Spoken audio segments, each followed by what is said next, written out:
Ladies and gentlemen, please rise for the presentation of the flag. If you're in uniform, please place your hand over your heart. Color guard, advance.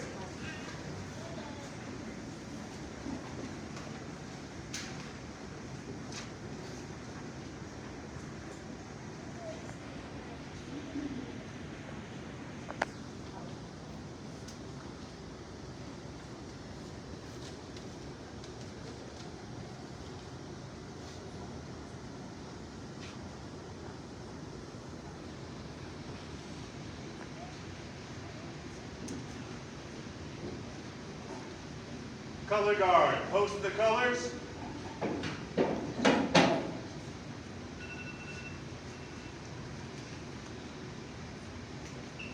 will now recite the Pledge of Allegiance. I pledge allegiance to the flag of the United States of America and to the republic for which it stands, one nation under God, indivisible, with liberty and justice for all. Color guard, dismissed.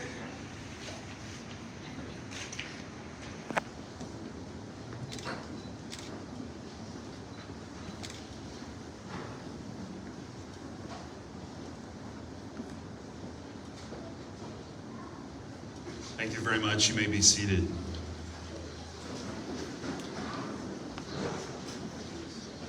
Well, good morning. My name is Jeff Jones. I'm the headmaster for Ascent Classical here at Douglas County. On behalf of all of our faculty and staff, our students, and our parents, I want to welcome you all, our esteemed guests, to our Veterans Day ceremony. I hope this is going to be a wonderful tribute and honoring day for those of you that have served, that are here in attendance. We are super excited to do this with you today. It's really my privilege to lead a school such as this, in that we're one of the few schools out there, probably one of the few charter schools. I don't know of any public schools doing this today. There's probably some private schools around town or around the country, but it really is an honor to continue to do this so that the memory, the understanding of what this day means, the significance, that it can continue and to carry on with the next generation.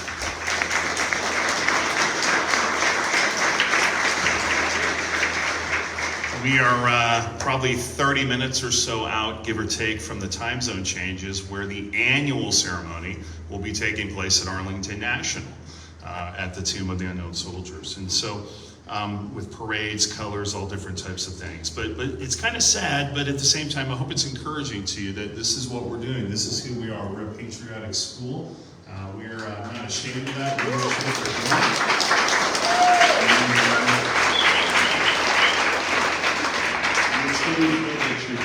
So a little history, I think many of you know this, but for as much for many of the students in the room as for our guests, obviously the history of Veterans Day.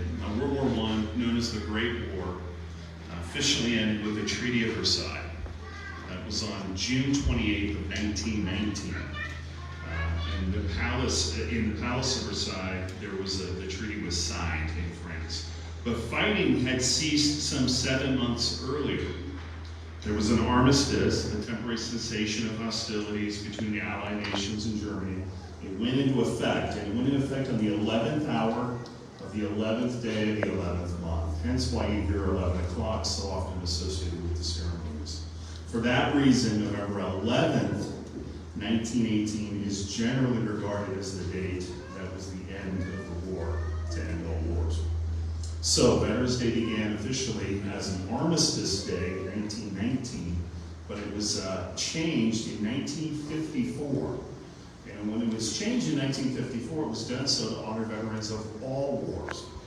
And so that tradition continues to this day on Veterans Day, always on November 11th, regardless of the date where it may fall on the calendar. The restoration not only preserves the historical significance of the date, but it helps us focus the attention again back on the purpose of Veterans Day. So this is a celebration. It's to honor America's veterans for their patriotism, for our love of country, and our willingness to serve and sacrifice for the common good. We appreciate each and every one of you, and I hope you have a wonderful, wonderful day. It's my privilege now to introduce to you our band director, Mr. Joe Walsh. And if you want to stand again, they're going to play a piece for us that I think you're very familiar with, the Star Spangled Banner.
pleasure now to introduce to you some singers. This is Mr. Repke, our choir director, with the Vox Pulchri Vocal Ensemble, with the traditional piece for Veterans Day called In Flanders.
Thank you, Mr. Repke, with the choir. That was beautiful.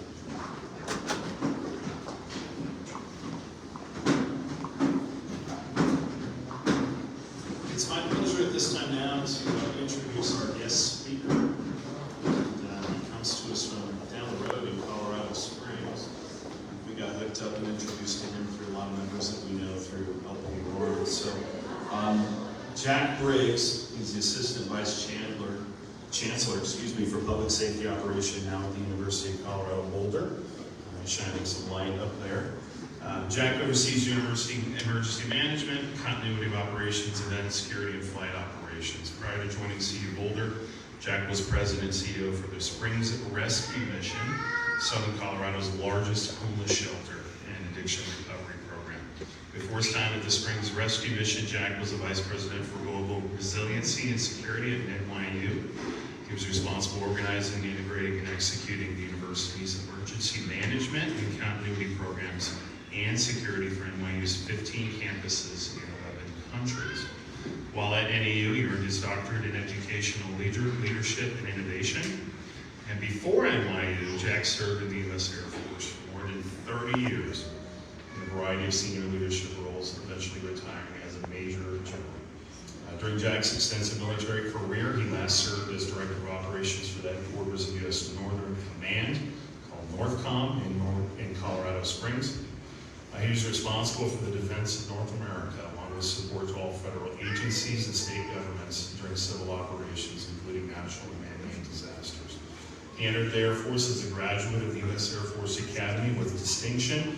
He has extensive experience in Europe, including His selection as the first Olmsted Scholar to Hungary, various NATO staff positions, and executive officer to the Scrim Allied Commander. He's U.S. European Command Control. He's also served as commander of the 455th Air Expeditionary Wing at Bagram Airfield, Afghanistan, the height of the 2010-11 combat operation surge. He flew 225 combat sorties and operations in Desert Storm, Northern Watch, Southern Watch, Enduring Freedom, and Iraqi Freedom. His awards and decorations include the Defense Superior Service Medal, the Legion of Merit, the Distinguished Flying Cross for Valor, and the Wright Brothers Award winner for Outstanding Leadership at the Air War College. He's been married to his wife, Margaret, for more than 37 years. He has 3 grown children. It's quite a background. My pleasure to introduce to you Major General Jack Briggs.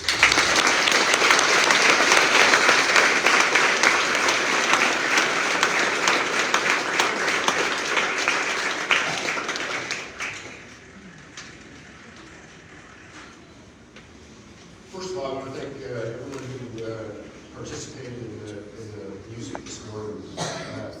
I'm off script here. I just have to say, go back and look at the words from Flanders, and you'll hear the echo of young men and women today who sacrificed everything for us to have the freedoms that we have. Their dreams are your dreams today. So good morning. My name is Major General Jack Briggs, retired. And I want to thank the community here, the Ascent Glasgow Academy community, for the opportunity to speak to you for about 15 minutes today. I also want to thank Mrs. Fleming, there she is, right there, and Headmaster Jones for the opportunity to come and speak with you, but also for doing this, because it is appreciated by veterans. Veterans Day is a special day for my family. My father and I fought in every war since 1942. My father was a Marine in World War II, and then he became a Marine officer in the Korean War, and in Vietnam, and in the Cold War. I served in the Cold War. I served in Desert Shield, Desert Storm, in Operation Allied Force, in Iraqi Freedom, and in Enduring Freedom in Afghanistan. And this is what my family does. We are a family of service. But I want you to know that I don't think we're special for that, particularly in this region and in this room today. Because I know the sacrifice that many of you in this family or in this room have done. And I know that for many of you, your sacrifice has been greater than you can think. And so I want to say thank you. I want to say thank you for what you have done for our nation. So in the spirit of the day, I'm going to do something just a little bit different. Not the veterans. I don't want the veterans to stand up. Here's who I'd like to stand up. The spouses of veterans. The kids of veterans. The parents of veterans. The family members of veterans.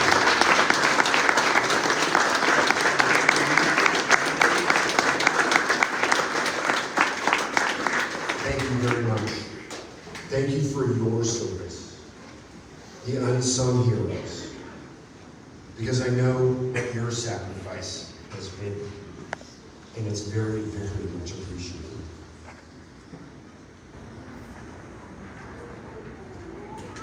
I want to talk about veterans now, though.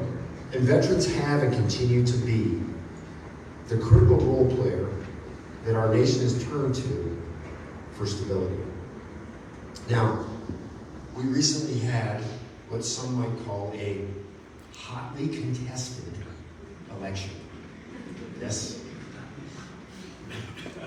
And today, our country is looking for a little stability. We're ready for the next thing. And I have to tell you that it's those veterans that we're going to turn to. But it's not just today. You see, once upon a time, there was another very hotly contested election. On November 6th, 1860, Abraham Lincoln was elected president by only half the country. In less than 5 months after he was elected, the first shots of the Civil War rang out. 4 years later, over 700,000 American dead. 700,000 in 4 years. 6 days after Lincoln was after the war was over, Lincoln was assassinated. You can imagine that our country at that time was looking for stability. And who did they turn to? They turned to their veterans. 6 of the next 7 presidents were going to be Civil War veterans. There was this group that was formed right after the Civil War called the Grand Army of the Republic. And it lasted until 1947. And it was the first real veterans organization. It was the precursor to what we might think of as the American Legion, or maybe the Veterans of Foreign Wars that we have today. Those are just 2 veterans organizations.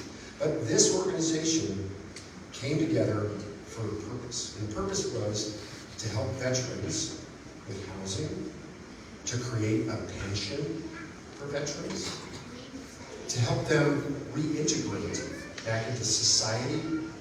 But this organization also promoted loyalty to the United States, respect for the Constitution, and the most important thing that it did was it advocated for the reintegration of Confederate veterans back into national society. It was at that time that they decided that we had to come back together. That rings true today. Now, the period after the Civil War, until the turn of the century, so we're talking about 1870 to about 1900, was a relatively peaceful time in American history. It was called the Gilded Age of America. And it was an amazing time, because this is when the Industrial Revolution happened. This is when our nation started to develop its own identity in culture, in music, and jazz. It became a very American thing. And in society itself, we started to identify truly as Americans. So much so that we started to have an identity on the international scene. Now, why is this important? Because the next century was going to need the United States for what we were going to do to help the world, led by veterans again. Now, veterans continued in this new century to be the people that our nation turned to. Think about the World War I veterans, and the World War II veterans, and the Korean War veterans, and the Vietnam War veterans that are in this room today. They became leaders in our society, in politics, in business, in sports, and in culture. And they echoed many of the things that we are profoundly identifying with as Americans. And I think it's important right now to remind veterans in this room about your impact today in your families, and in your neighborhoods, and in your communities. You see, your influence goes way beyond what you did just in the military. Way beyond that. Now, when people find out that you're a veteran, they often say, "Thank you for your service." And you should be thankful for that. But here's the thing. Most of those folks have no idea what you did. Not a clue. They're thanking you because of something that's attractive about that service. Something that sets you apart and echoes into what is a better part of us as Americans.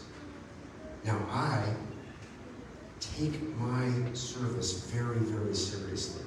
I consider it a privilege and an honor to be able to serve. And so I try really hard every day to live up to that admiration. And I hope you do too. Now, while I'm a veteran, I have some veteran heroes myself. And today I'd like to talk to you about a young man who was 20 years old, who became a hero to everybody he met in Afghanistan in 2020. His name was Senior Airman Corey Hughes. Corey was a Joint Terminal Air Controller, a JTAC, J-T-A-C.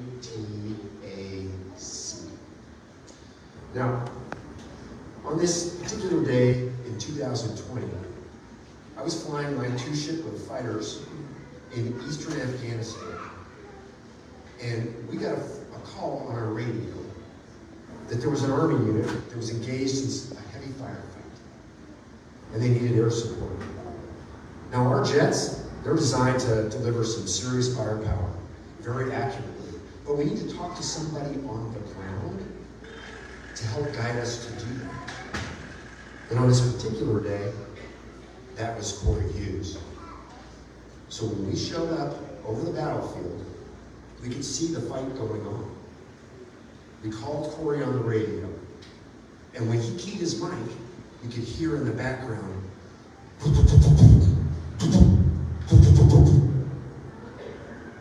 that gunfire was close, and he was in the middle of it.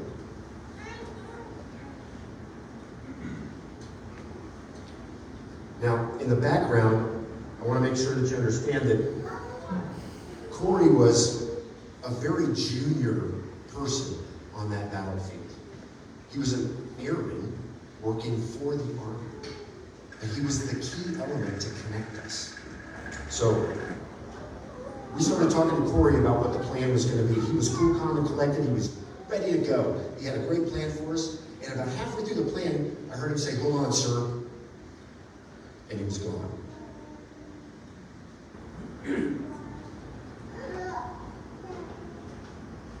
The radios were silent for several minutes. We had no idea what was going on there.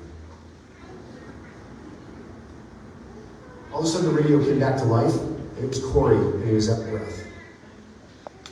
He continued to give us guidance on what to do. We delivered our weapons.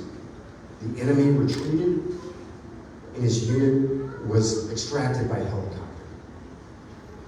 Now, when I landed later that day, back at our base, it was my habit, I was the commander, it was my habit, so I would go to the hospital to go see the wounded. And this particular firefight, there had been several wounded. So I went there to see how they were doing. And they thankfully were all going to be okay. And I had the privilege to present all of those wounded with their Purple Hearts. We did a quick ceremony right there by their bedside so that they could get their Purple Heart right away. And I was ready to leave, and I started out the door, and I heard, "Sir, sir." I turned around, it was one of the wounded. And I could tell he wanted to talk to me alone, so I went back over, and I leaned over his bed, and I said, "What's up?" And he simply said to me, "Hey, sir, can you thank the JTAC?" And I'm like, "Sure. What happened?" And this is the story that he told me. During the firefight, this particular soldier was trying to move from one cover to another. And when he was in the open, he got shot in both legs and fell. He was completely exposed with very little chance of survival. What I didn't know is that while I was talking to Corey Hughes, he saw this soldier go down. And he told me, "Hold on, sir." He dropped his radio, kept firing his weapon, ran out into the gunfire, picked up this soldier, and carried him in a fireman's carry to safety, set him down, and returned back to his position and started talking to me again on the radio. 20-year-old kid. Amazing.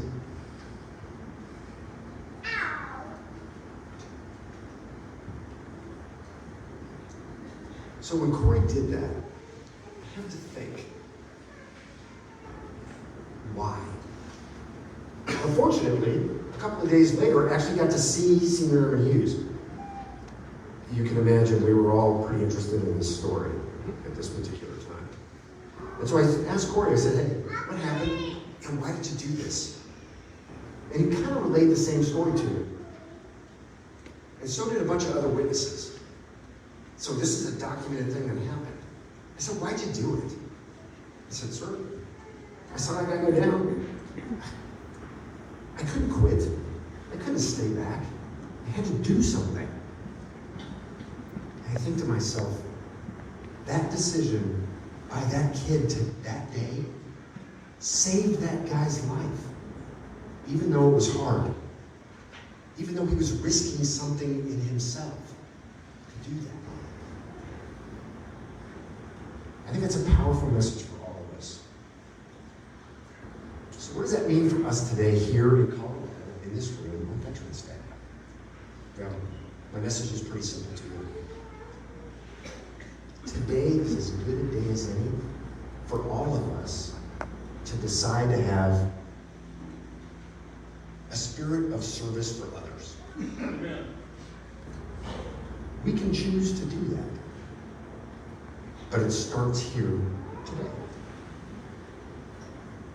How do you do that?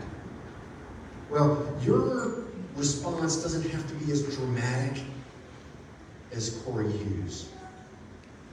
It can be as simple as this. Choose to hold the door open for someone. Maybe you're going to help with something at the school here today that nobody asks you to do. You just see what needs to be done and you do it.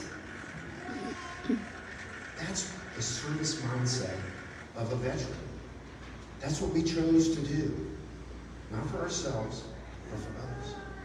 That's a very powerful way to think about life. Because when you think about it, we get wrapped up in ourselves pretty quick. I do it too. I do it too. But I think I'm more content and happy when I'm doing things for others. When I'm thinking about my family, when I'm thinking about my friends, when I'm thinking about my neighbors, I start to feel something outside of myself. And that's the attraction, I think, once again, that people have for those who have served. So, I want to wrap something up. And again, I'm probably going to shake you up just a little bit, but that's okay. Because even with this idea of service, it can be hard to describe, and we can get too grand. We can get too grand with this. Because I gotta be honest with you, no one in this room can change the world. No one. We're just not equipped to do it alone. And that's kind of hard to hear because there's a lot of big things that we'd like to fix. And we talk about them, and we've got opinions about them, and we tell each other's opinions about them, and we write about them on Twitter, or X, or whatever it is you guys use. I don't use it. But we have this opinion kind of thing. But it never really means anything. We just talk about it. Now, I don't want you to feel hopeless. I'm not saying that you shouldn't try. But here's what you can do. Here's what you can do. You can choose today to be a positive influence in the 3 feet around you all day long. You control that. That's what you can do. What does that look like? Maybe at the store, being nice to somebody who's having an awful day. How about this? I know it doesn't happen at this school, but maybe someone that's not being treated very nicely by someone else, you can step in and say, hey, that's not cool. You shouldn't do that. I have to be honest with you, sometimes choosing the right thing is gonna be hard. You may have to stand out a little bit, but I'll tell you this, the person that you are standing up for that can't stand up for themselves at that moment will appreciate your service. So today, today, let's all in this room, just for today, choose to be a positive influence in the 3 feet around us. Maybe when you're picking up your kids from school, in that big giant line I saw. What's that all about? It's those little things. And if you do that, I want to tell you right now, you can say to that veteran, you know, thank you for your service.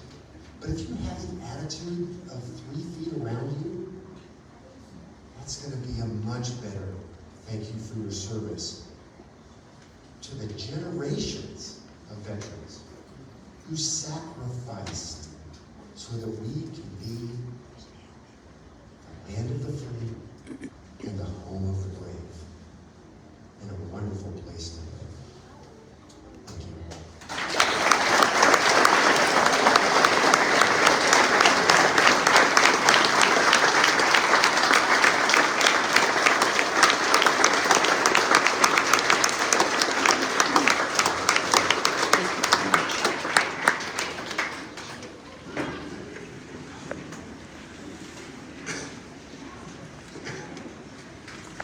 Graders are going to take the stage right now in preparation for their songs.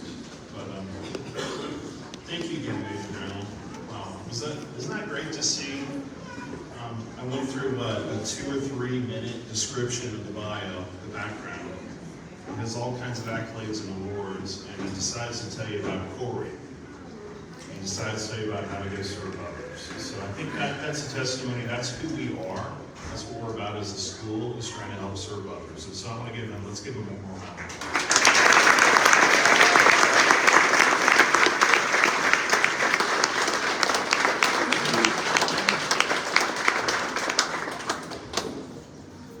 We're going to give the 4th graders just a moment to get set up, but I am going to turn it back to Mr. Repke when they're ready to go.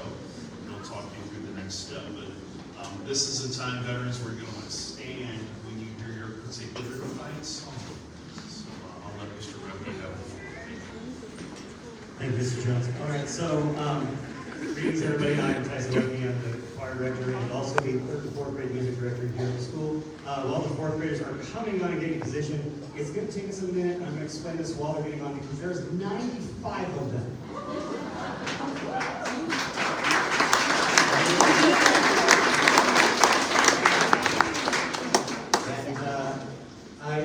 The Major General spoke to me before the ceremony when we were warming up, and he was amazed that they know all these songs and all these words. And I just want to mention something to piggyback on what Mr. Jones said. This is part of our curriculum here. We teach 4th graders all the Army service songs, including the new Space Force, if anybody is out there for Space Force. So we got that one included. We didn't forget you. Okay, so as Mr. Jones teased, I'm going to play some music. The 4th graders can sing. I will announce when the different branch songs are about to play. When I announce them, if it is your branch, please stand so that we can honor you with your branch song. And without any further ado, maybe slightly more ado.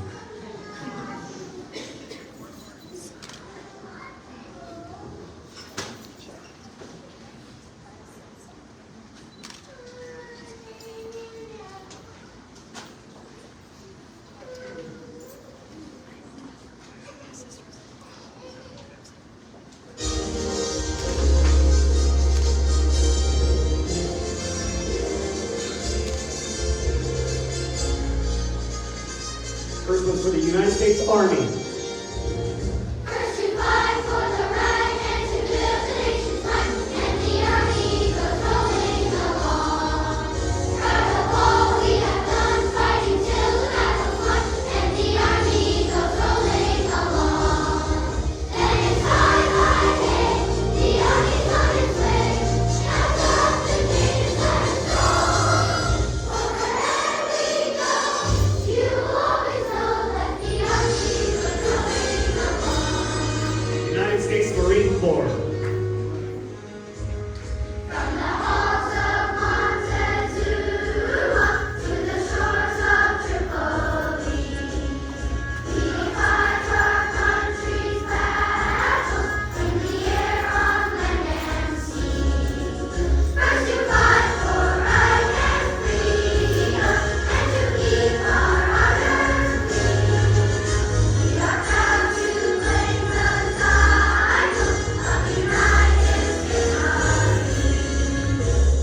United States Navy.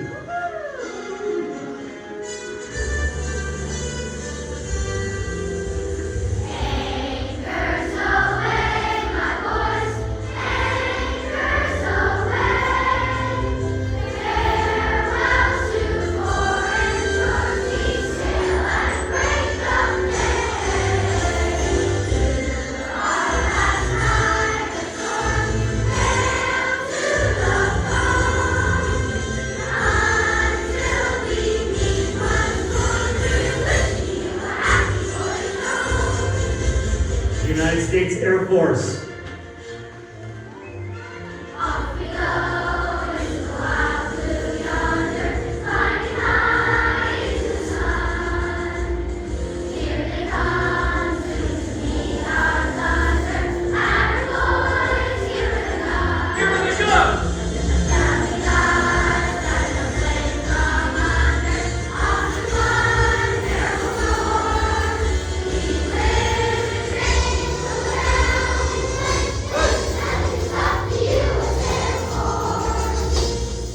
And the United States Space Force.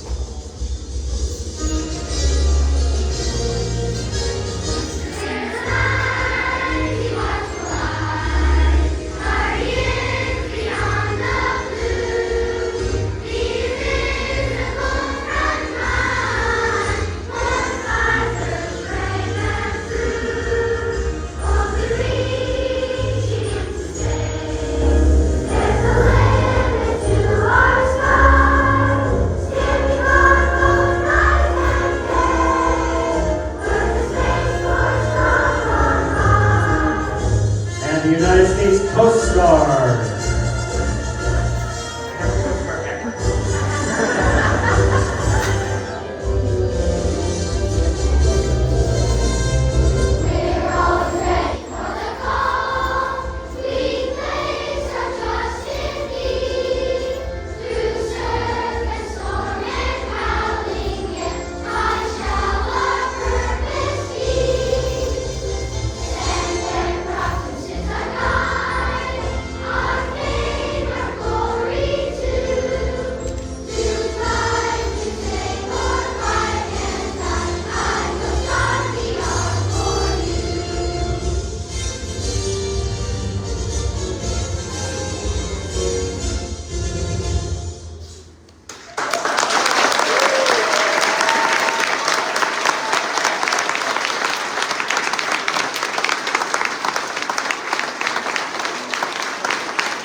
Thank you, fourth graders, and thank you, Mr. Rep. We greatly appreciate it.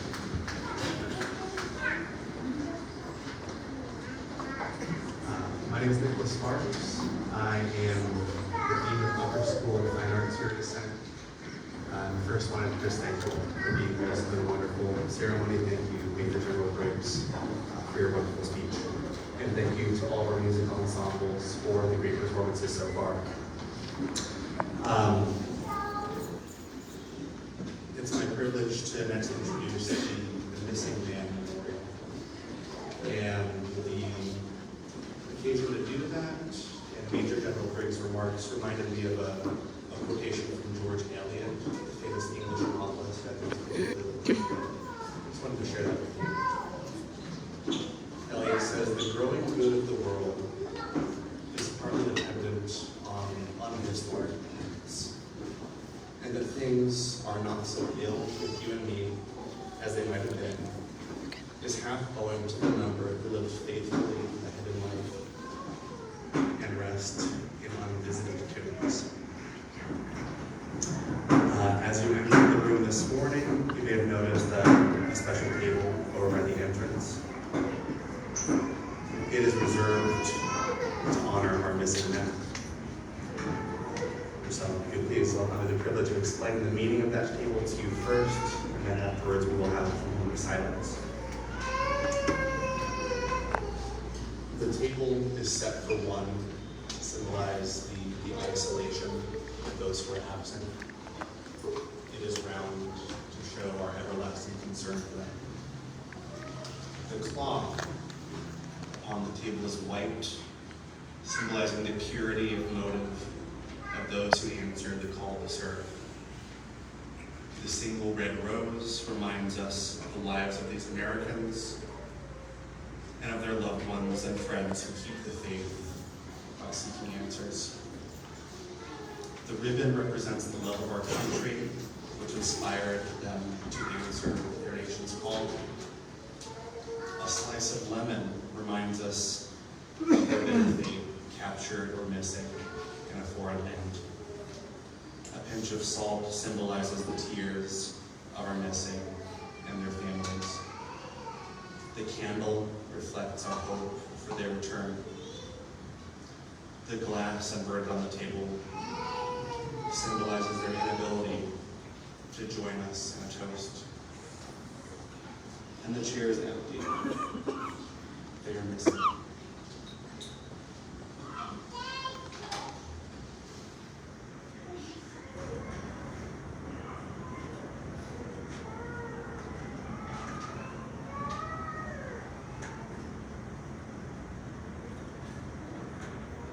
If you would, if you have a drink, please raise that in toast to honor the prisoners of war for missing in action, to the success of our country's efforts to account for them, and to the safety of all those now serving our nation.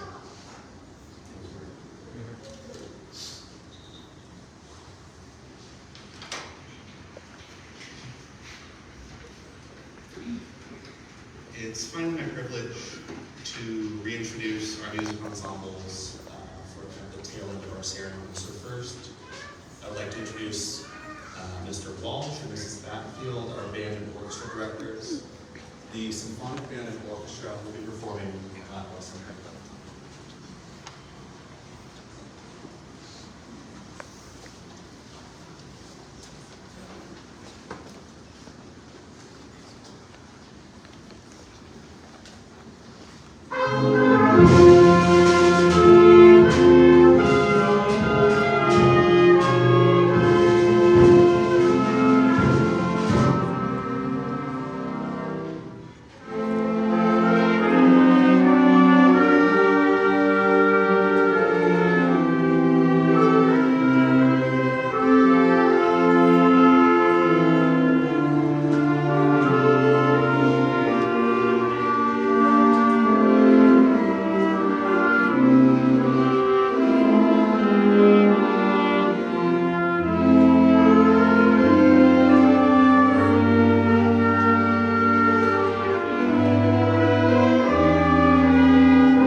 And finally, the Aureum Excelum Vocal Ensemble with America the Beautiful.